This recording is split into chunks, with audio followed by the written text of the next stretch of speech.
Welcome back. It is week 44 of preparing for the rapture, being rapture ready, and understanding what the plan is for the end days and times, the return of Jesus Christ, and all of that.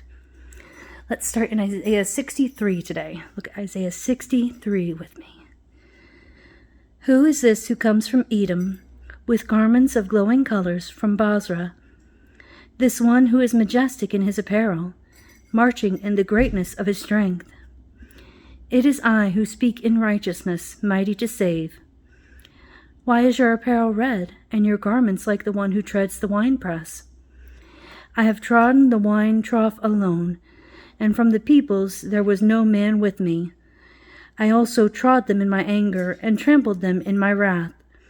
And their lifeblood is sprinkled on my garments, and I stained all of my raiment. For the day of vengeance was in my heart, and my year of redemption has come. And I looked, and there was no one to help, and I was astonished, and there was no one to uphold. So my own arm brought salvation to me, and my wrath upheld me. And I trod down the peoples in my anger, and made them drunk in my wrath, and I poured out their lifeblood on the earth.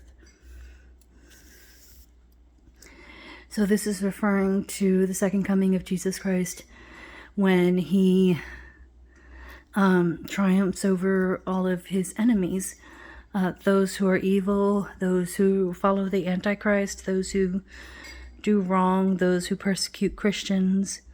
They will be, he will make an end of them in that time. We'll talk more about that when we get to Revelation 19.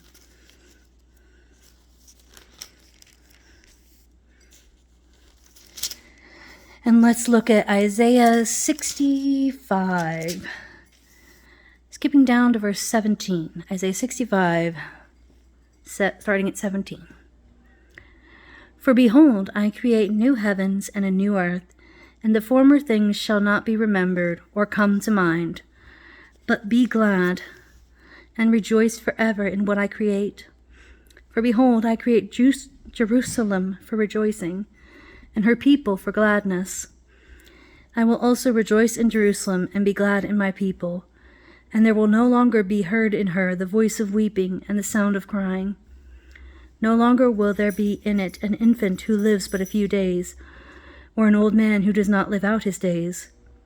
For the youth will die at the age of 100, and the one who does not reach the age of 100 shall be thought accursed. And they shall build houses and inhabit them. They shall also plant vineyards and eat their fruit. They shall not build and another inhabit. They shall not plant and another eat.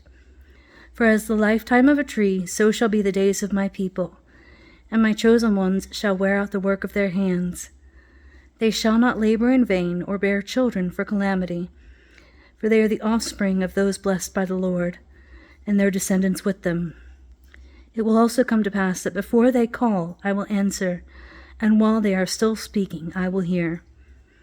The wolf and the lamb shall graze together, and the lion shall eat straw like the ox, and dust shall be the serpent's food. They shall do no evil or harm in all my holy mountain, says the Lord. So this is talking about the millennial kingdom, and then the new heavens and the new earth that will be created, so that people will live to be at least 100 years old, even in that time, and then in millennial kingdom, and then after that we will spend eternity in the new heaven and new earth. At least that's the way that I read it. And again, as usual, we'll talk more about it when we get into Revelation. All right, if you have questions, leave me a comment. As always, please be kind and respectful, and have a great week. God bless.